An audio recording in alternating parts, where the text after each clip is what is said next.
প্ৰথম প্ৰশ্নটো হৈছে কৰ্মৰ সংজ্ঞা দিয়ক। উত্তৰ: কোনো এক উদ্দেশ্য পূৰণৰ বাবে কৰা শাৰীৰিক আৰু মানসিক কামকে কৰ্ম বুলি কোৱা হয়। কৰ্ম অবিহনে কোনো সমাজ আৰু মানৱ জাতিৰ উৎপাদন প্ৰক্ৰিয়া বৰ্তি থাকিব নোৱাৰে। মানৱ জীৱন ধাৰণৰ বাবে প্ৰয়োজনীয় খাদ্য, বস্ত্ৰ, বাসস্থানৰ চাহিদা পূৰণৰ বাবে কৰ্ম কৰিবলগীয়া হয়। কৰ্মৰ দ্বাৰাই মানুহে আনন্দ, সুখ, শান্তি সকলো পাবলৈ সক্ষম হয়। পেছাদাৰী বা বৃত্তিয়ে মজুৰি বা দৰমহাৰ বিনিময়ত কাম কৰে, অৰ্থাৎ কোনো এটা লক্ষ্য বা উদ্দেশ্যক আগত ৰাখি কৰা কাৰ্যকে কৰ্ম বোলে। ২ নম্বৰ প্ৰশ্নটো হৈছে কৰ্মশিক্ষাৰ প্ৰয়োজনীয়তাৰ ওপৰত এটা টোকা লিখক। উত্তৰ: কৰ্মশিক্ষাৰ প্ৰয়োজনীয়তা সম্পৰ্কে তলত উল্লেখ কৰা হ'ল। ১ নম্বৰ, নিয়মীয়া আৰু যোগাত্মক কৰ্মৰ চিন্তা উন্নত কৰে। মানৱ আৰু পৰিৱেশৰ মাজত থকা সম্পৰ্ক কৰ্মশিক্ষাৰ দ্বাৰা বুজিব পাৰে। শাৰীৰিক কৰ্ম আৰু শ্ৰমৰ প্ৰতি সন্মান প্ৰদৰ্শন কৰাৰ অভ্যাস গঢ়ি উঠে।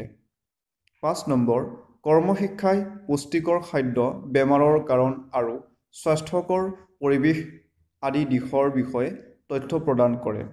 ৬ নম্বৰ, নিজকে প্ৰকাশ কৰাৰ উপৰিও সৃষ্টিমূলক দিশটো প্ৰয়োগ কৰাত সহায় কৰে। স্থানীয় আৰু ৰাষ্ট্ৰীয় সাংস্কৃতিকমূলক স্থায়ী ৰূপ দিয়াত সহায় কৰে। ৮ নম্বৰ, নেতৃত্ব প্ৰদান কৌশল শিকাত সহায় কৰে।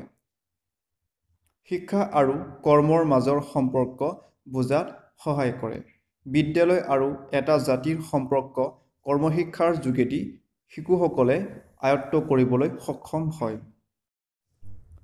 ৩ নম্বৰ প্ৰশ্নটো হৈছে কৰ্মশিক্ষাৰ বাবে বিভিন্ন সামগ্ৰী আৰু সঁজুলিসমূহ সংৰক্ষণ আৰু পৰিচালনা কৰাৰ ক্ষেত্ৰত কি কি দিশ মনত ৰাখিব লাগে?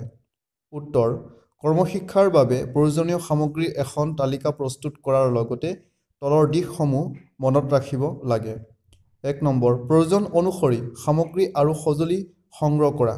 ছাত্ৰ-ছাত্ৰীক সামগ্ৰীসমূহ প্ৰদান কৰোঁতে বস্তুসমূহৰ ব্যৱহাৰ বা উদ্দেশ্য সম্পৰ্কে জনোৱা। ৩ নম্বৰ, সামগ্ৰীসমূহ সঠিকভাৱে পেকিং কৰা। সামগ্ৰীসমূহ উপযুক্ত স্থানত ভালদৰে ৰখা। ৫ নম্বৰ, সামগ্ৰী কিছুমান যদি বহুদিন ব্যৱহাৰ নহয় তেন্তে সময়ে সময়ে পৰিষ্কাৰ কৰা। কিছুমান সামগ্ৰীত তেল ঘঁহা প্ৰয়োজন। কিছুমান সামগ্ৰী মেৰামতি কৰা প্ৰয়োজন। ৪ নম্বৰ প্ৰশ্নটোলৈ আহিছোঁ, মূল্যায়ন কি? উত্তৰ: মূল্যায়ন মানে কোনো প্ৰক্ৰিয়া বা বস্তুৰ মূল্য নিৰ্ধাৰণ কৰা। যদি শৈক্ষিক প্ৰাসংগিকতাৰে চিন্তা কৰা যায়, মূল্যাঙ্কন মানে হৈছে শিক্ষণ আৰু শিকন প্ৰক্ৰিয়াৰ পৰা আহৰণ কৰা অভিজ্ঞতাৰ ব্যৱহাৰৰ বিষয়ে সিদ্ধান্ত দিয়া।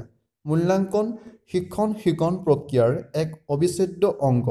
মূল্যাঙ্কন প্ৰক্ৰিয়াই পথ প্ৰদৰ্শনৰ কাৰ্যটোক সহজ কৰি তোলে। ছাত্ৰৰ আচৰণৰ পৰিৱৰ্তনৰ ওপৰত ভিত্তি কৰি আকাংক্ষিত শৈক্ষিক উদ্দেশ্য অনুসাৰে এই আচৰণবোৰৰ কেনেদৰে পৰিৱৰ্তন হৈছে তাৰ ওপৰত ভিত্তি কৰিহে মূল্যায়ন কৰা উচিত।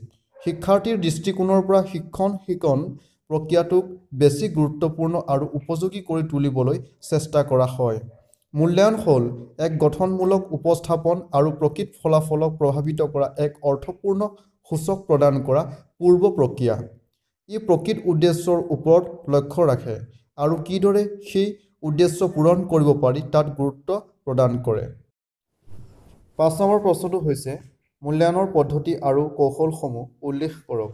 উত্তৰ: শিক্ষাৰ্থীৰ বিকাশ আৰু অগ্ৰগতিৰ তথ্যৰ বিষয়ে মূল্য নিৰ্ধাৰণৰ সঁজুলি আৰু কৌশলসমূহ এনেধৰণৰ: পৰ্যবেক্ষণ, সাক্ষাৎকাৰ, পৰীক্ষা তালিকা, গোট পৰীক্ষাৰ তথ্য, প্ৰশ্ন তালিকা, ফটো বা তথ্যপাতি, প্ৰকল্প কাৰ্য, প্ৰতিযোগিতা, কাৰ্যকলাপ বা গতিবিধি, দলীয় কৰ্ম, পৰীক্ষা, প্ৰশ্ন সোধোতা আৰু বিচাৰক, তৰ্ক, বক্তৃতা, স্থান প্ৰাপ্তিৰ জোখ আৰু নিৰ্দেশ কৰা কাৰ্য।